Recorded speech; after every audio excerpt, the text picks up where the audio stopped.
দ্ৰৌপদী মুৰ্মুৰ জীৱনী জাতি সম্প্ৰতি বিবাহ president Droupadi Murmu biography in Assamese ভাৰতৰ প্ৰথম খিলঞ্জীয়া ৰাষ্ট্ৰপতি হিচাপে নিৰ্বাচিত হৈছে দ্ৰৌপদী মুৰ্মু।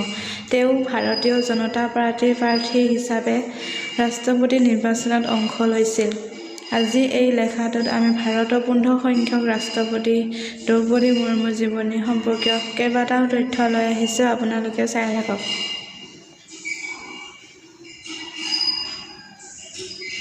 দ্ৰৌপদী মুৰ্মুৰ শৈশৱ জীৱন 1958 চনৰ 20 জুনত ভাৰতৰ ওড়িশা ময়ূৰভঞ্জ জিলা বাইদাপুচি গাঁৱত বিৰঞ্চি নাৰায়ণ টুডুৰ ঘৰত দ্ৰৌপদী মুৰ্মুৰ জন্ম হয়।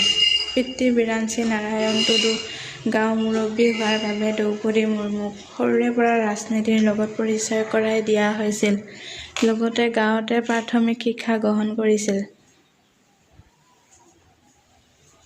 দ্ৰৌপদী মুৰ্মুৰ শিক্ষা প্ৰাথমিক শিক্ষা সমাপ্ত কৰি কলা বিষয়ত স্নাতক ডিগ্ৰী লাভ কৰিবলৈ ভুৱনেশ্বৰলৈ গুচি যায়। ভুৱনেশ্বৰ ৰামাদেৱী মহিলা মহাবিদ্যালয়ত যোগদান কৰি তাৰ পৰা স্নাতক ডিগ্ৰী লাভ কৰে। স্নাতক ডিগ্ৰী লাভ কৰাৰ পিছত তেওঁ ওড়িশা চৰকাৰী বিদ্যুৎ বিভাগত কনিষ্ঠ সহায়ক হিচাপে চাকৰি লাভ কৰে।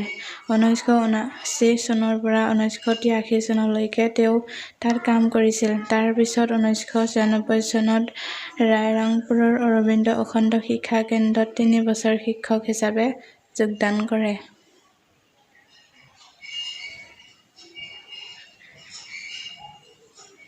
দ্ৰৌপদী মুৰ্মুৰ বিবাহ দ্ৰৌপদী মুৰ্মুৰ বিবাহ শ্যামচৰণ মুৰ্মুৰ লগত হয়। দ্ৰৌপদী মুৰ্মু আৰু শ্যামচৰণ মুৰ্মুৰ আছিল 2 পুত্ৰ আৰু এগৰাকী কন্যা, কিন্তু দুৰ্ভাগ্যজনকভাৱে তেওঁলোকৰ 2জন পুত্ৰৰ মৃত্যু হয়।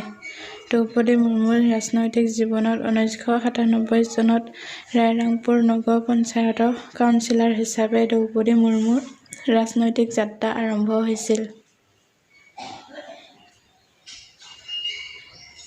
তেতিয়া 2000 চনৰ পৰা 2002 চনলৈ ওড়িশা বাণিজ্য আৰু পৰিবহণ ৰাজ্যিক মন্ত্ৰী আৰু 2002 চনৰ পৰা 2004 চনলৈকে মীন আৰু পশু সম্পদ উন্নয়ন মন্ত্ৰী আছিল। 2015 চনৰ পৰা 2021 চনলৈ ঝাৰখণ্ডৰ ৰাজ্যপাল হিচাপেও কাৰ্যনিৰ্বাহ কৰিছিল। ভাৰতীয় জনতা পাৰ্টি অনুসূচিত জনজাতি মৰ্চাৰ ৰাষ্ট্ৰীয় উপ-সভাপতিৰ পদতো তেওঁ কাৰ্যনিৰ্বাহ কৰিছিল।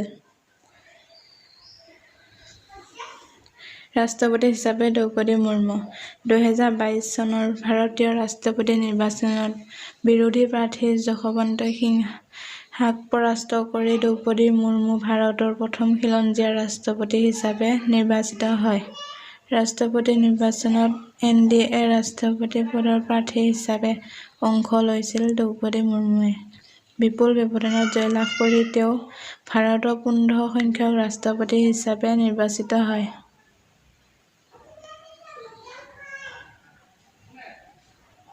দ্ৰৌপদী মুৰ্মু বঁটা 2007 চনত দ্ৰৌপদী মুৰ্মুক ওড়িশা বিধানসভাৰ দ্বাৰা শ্ৰেষ্ঠ বিধায়ক হিচাপে নীলকান্ত বঁটাৰে সন্মানিত কৰা হয়। ধন্যবাদ আপোনালোক ইমান সময় এই ভিডিঅ'টো চোৱাৰ বাবে। দ্ৰৌপদী মুৰ্মুৰ জীৱনী যদি আপোনালোকৰ ভাল লাগিছে তেনেহ'লে এটা কমেণ্ট কৰি লাইক, কমেণ্ট, শ্বেয়াৰ আৰু ছাবস্ক্ৰাইব কৰিবলৈ নাপাহৰিব।